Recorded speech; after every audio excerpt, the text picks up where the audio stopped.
Hi guys, and welcome back to the Bespoke Airsoft vlog. The last video we did Friday, I think it was, we were talking about the barrels, and we also announced the giveaway. We're going to be giving away one of the short out barrels absolutely free. If you haven't already, go check that video out, because you need to like and comment on the video, as well as subscribe to our YouTube channel to be in with a chance of winning. But let's pick up where we left off Friday. So it's been an interesting weekend. If you don't know already and you don't follow us on Facebook, Friday when I did that giveaway video, this is more a personal matter more than the blog video, but the bespoke blog, sorry. That Friday was interesting. So I got home, me and the missus decided to go out to the cinema to see the new Transformers film. It was an alright film, to be honest. It was a bit forced. So we drove down to Star City because we tend to like to go and watch it gold class, where you get like your own little cinema. They have about 30 seats. You have nice chairs, bits and pieces like that. A bit more expensive, but it's a nicer environment. So we went down to Star City in Birmingham, pulled up, went into the cinema probably about quarter to nine. Obviously waited for the film to start. We sat in the cinema about 9 o'clock. We came out about 5 to 12 o'clock-ish. And as we walked out into the car park, obviously we was a bit confused, because it seemed like we'd forgot where to park. And I'm one of these people where whenever I park a car in a car park, I can always go back, and there's many of you out there that can do this. I can go back to exactly where you parked, because you remember exactly where you did. Which was a bit confusing. The more we got out into the car park, I noticed there was a load of glass on the floor, and unfortunately some scumbags had stolen my car. As interesting as that may sound. So yeah, we came out to a nice little surprise by some Birmingham scumbags, which had got in the car. Now, as we investigated a little bit further, the car was actually stolen about 20 to 10, so we'd only been in the cinema for about 40-50 minutes, and they managed to break the window, get into the car, and plug something in the OBD port of the car, and make away with the car within about 20 seconds. So that was a nice surprise. So the car's gone just like that. And if anyone is listening from Ford, you need to sort your shit out, because no car should be that quick and that easy to steal. So going through all the rigmarole and the insurance and the following up with the police and other bits and pieces. But yeah, the new car that you saw a couple of vlogs ago where you heard it, and a few of you were guessing like GTRs and Mustangs. Unfortunately, no, it wasn't a GTR Mustang. It was a Ford Focus ST. I've had them in the past before. I love the cars. They're great little hatchbacks, great engines. Never had one stolen before, so that was new. So yeah, that's where we've been. So if I've been slow replying to your messages or replying to your emails and other bits and pieces, all the orders have gone out okay. I'd like to thank you for all your orders you put in over the weekend. I think we've had one of the, perhaps not the best weekend we've had, but one of the best weekends. So thank you very much for that. Back to business though. The barrels should be ready tomorrow. So that's good. So we'll start shipping them out. We have had a total of over 200 pre-orders. So what I will say is, whoever pre-ordered first to whoever pre-ordered last will go in order of those that they applied the pre-orders first, if that makes sense. So those that pre-ordered first will be sent out first. We've got 200 of these to send out, so you're going to have to bear with us. There is still plenty available. I think we've got about, if I can't tell you till tomorrow. We've got plenty left, so we'll have some ready for sale. You will have to bear with us, because we'll be sending the pre-orders out first. So we might not send yours out if you're ordering after till sort of later on in the week, because it's going to take me a hell of a lot of time to send these pre-orders out. But everything will be sent out. For those that haven't paid postage, you'll be getting an email asking you to pay the postage, and then as soon as the postage is paid, we'll add it into the queue to be sent out as well. So Royal Mail are going to be busy tomorrow. So that's good. Once we get the barrels here, I'll be doing some videos on the barrel, and showing you guys not only how to fit it. It's going to be pretty much straightforward. You know how these things go on.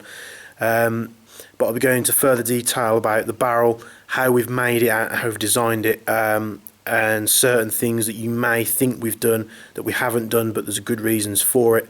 There was a slight delay in the barrels being made because what we did, we needed to cater for people using like standard barrels like these, like the maple leaf barrels, and then using the edgy barrels which are thicker, because Edgy likes to make them thicker in the middle. So we need to get around that as well. So what we've actually done is the end cap, which is the threaded end of the barrel, is quite wide, so it will freely allow the edgy barrel to sit straight through. And then what we've had to do, we've started machining acetal spacers which will go in the end cap, which are more suited to the normal diameter of the inner barrels, like VSR type inner barrels. I can't remember how wide they are. They're usually about, was it 9-10 mil thickness? I can't quite remember, but so those have had to be made. And what will happen is so if we're going to fit we'll probably fit the spacers in. So the spacer will go in the end. You'll be able to put your barrel through. If you're using an edgy barrel, you can either take the spacer out, or just use a drill bit to just get it to the perfect size, because we're trying to cater for all different types of barrel thickness, and the amount of barrels out there that are different widths and stuff, we can't make it for everyone. So we thought we'll do this spacer at the smallest diameter that we've got on hand, and then if you do need to widen it, it's really easy. It's only acetal, so it will either file or just drill out a little bit wider. But that's the best and easiest way we could think of doing it. Now, great news is the way that if you've looked at some of the posts on the Facebook group, you'll notice how the outer barrels on the Striker, the standard ones, are never in the centre, so the inner cavity is always off, which can put you off accuracy wise, and hot wise. If your barrel's pointing over here and your scope's over here, it's going to be detrimental. So what we've done is we've machined the inner diameter of the outer barrel the same all the way along. So those of you that want to use barrel spacers and bits and pieces like that, we will be coming out with some barrel spacers to fit, but we've got so much going on with the production at the moment with the barrels and the other bits and pieces which I mentioned in the last video. We'll get round to it eventually, but because it's such a short barrel, if that end cap is as tight, if you're using a normal barrel, it will just sit there nice and flush. If you're using like an edgy barrel where it's thicker, you'll be able to make that really tight on the end of the barrel, which will mean the barrel should sit quite rigid anyway. So because with the outer barrel only being about 300 mil long, it's not going to need a lot of packing out to make it perfect. But the inner diameter is the same all the way through, so you're not going to have to use tapered barrel spacers, which these companies use, which is just, to me, it's an absolute waste of time. So yeah, that's good. So bad news with the good news. Hopefully we get the insurance company sorts it out this week, and I can get another car sorted, because it's a bit of a problem at the moment. I'd like to thank those that sent messages in after they saw it, offering to provide me with their car while I'm looking for another one. That is heavily appreciated, although it's not necessary. It was appreciated, and it's nice to see so many people coming together and helping me, trying to help me out, get about while we're sorting this out. And also those people that have shared the post on Facebook. It's not something I'd normally share on our Facebook page, but you can imagine how distraught I was to find this car gone, and the amount of money I'd spent on getting it right. I think we tried to source the car for about 5 or 6, probably that long, a good few months.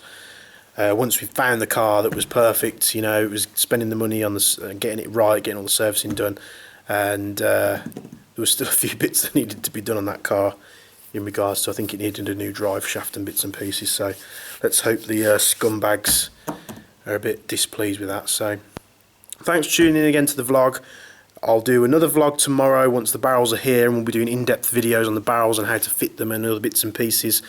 So that's good. If you want to see any more how-to or tips on the Striker or any other models that we stock on the website, please let me know, because those of you who have asked about certain things, we'll get to it as soon as we possible. And what I'll try and do tomorrow as well is, people have been asking a lot about the maple leaf barrels and what the difference is, and we've actually come up with a little test where we can show you how there's a difference with a maple leaf compared to a normal barrel, so that's good as well. So thanks for tuning in. We'll see you in the next video and have a great evening. Cheers guys.